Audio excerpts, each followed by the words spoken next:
Gigi Sukin. I'm with ColoradoBiz magazine, and we are at UMB Bank today. We're sitting down with the CEO and president of UMB, Mariner Kemper. Hi, Mariner. Hi. How are you? I'm excellent. You? Good. Wonderful. FinTech is a very hot topic, and I'd love to, sort of understand from your perspective how that is impacting how you guys are doing what you're doing at UMB. Okay. Well, it is obviously a very hot topic. I think you can split FinTech into two subject areas. Okay. One, you have payments, and the other, you have lending. Okay. And I think that on the payment side, FinTech really does have long-term impact. And I'd say largely positive, really, even for the banking industry, long-term. Short-term, it creates a lot of nerves and a lot of fear around this, disruptive. The term disruptive gets used a lot, and the idea is, right, that disruptive technology may put us out of business, right? That's the fear. And on a short-term basis, I think there's a lot of business being taken away from the traditional banking business on the fringe and on the margin. But they're all very, I think one of the misunderstandings is that they're all very small companies. Big valuations, but the revenue and customer count are very, very small. And they all live outside the regulated environment. So when they get big enough, then they'll get the regulator's interest. And what will ultimately happen, in my opinion, is that they will become acquired by larger banking players, and really then just make the banks more efficient and more user-friendly, and really benefit from all the FinTech technology long-term. So I think that's really what will ultimately happen. So yeah, it's disruptive. Yeah, they're taking customers away on the fringe. But long-term, once you get big enough, you ultimately, I believe, will have to be regulated. We talk about shadow banking. There's only so far all of that can go before the government wants to step in. And so I think long-term, again, I keep using the term long-term, all that's good for banking. The lending side really has even less impact. Okay, so I think that the FinTech stuff's good. I mean, the FinTech payment stuff is good for everybody. The lending side is just a nuance. It's like to me, it's kind of a little bit of a short-term gnat just flying around, poking at everybody, because it requires funding. And in order to really be a material player in the space, you have to have significant funding, and you have to have significant low-cost funding. And the banking industry is really the only place that can really demonstrate the ability to raise low-cost, large bases of funding.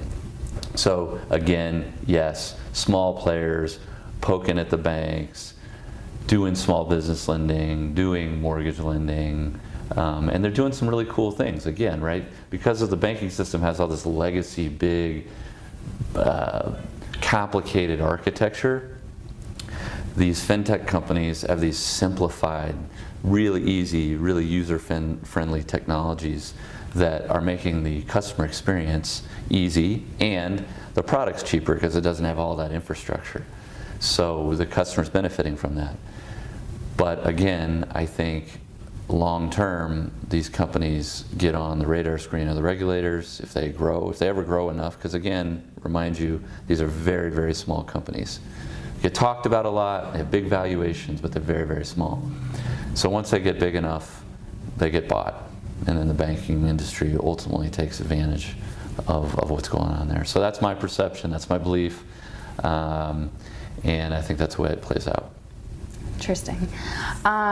So in terms of innovation, how is UMB positioning itself alongside some of these startups or some of the cool innovations that you were talking about? Are there any that you have your eye on that you'd like to fold into UMB in the short or long term? And I think this is somewhat unique to us, for a company our size anyway. We have a capital corporation at the holding company where we're making investments. So I've capitalized a sub within UMB to make FinTech investments. Mm-hmm. And so we look across our footprint and nationally for ideas that we think are cutting edge, that we think are going to drive the future of our business, and we're making investments, early stage investments in those companies for two reasons. One, to stay close to what's going on so we don't miss. So there is a potential that the industry could miss something that would be hugely transformational and really could put at risk our business, right? I think you have to be smart about it. You have to keep looking. So this is one of the ways that we're able to keep looking and stay close to transformational ideas so that we don't miss them. And then if we invest in them and we're staying close to them, we could either take a bigger piece and roll it into our platform, or build something similar ourselves, or whatever it is. So it's a way for us to stay close to what's going on, and it's working very well. We've made a handful of investments through some FinTech incubators, both in Kansas City and St. Louis. We just recently invested in a Denver-based business that is an outsourcing company for companies' technology platforms at low cost. It's a unique business model because they're using sort of generic technology instead of big household name technology. So can you tell us who that is? Not at this point, but maybe we can do a follow-up after absolutely. I get permission to talk about somebody else's. Absolutely. Yeah, but at this point, but it's a Denver company, and we're a significant investor. Awesome. And that's wonderful.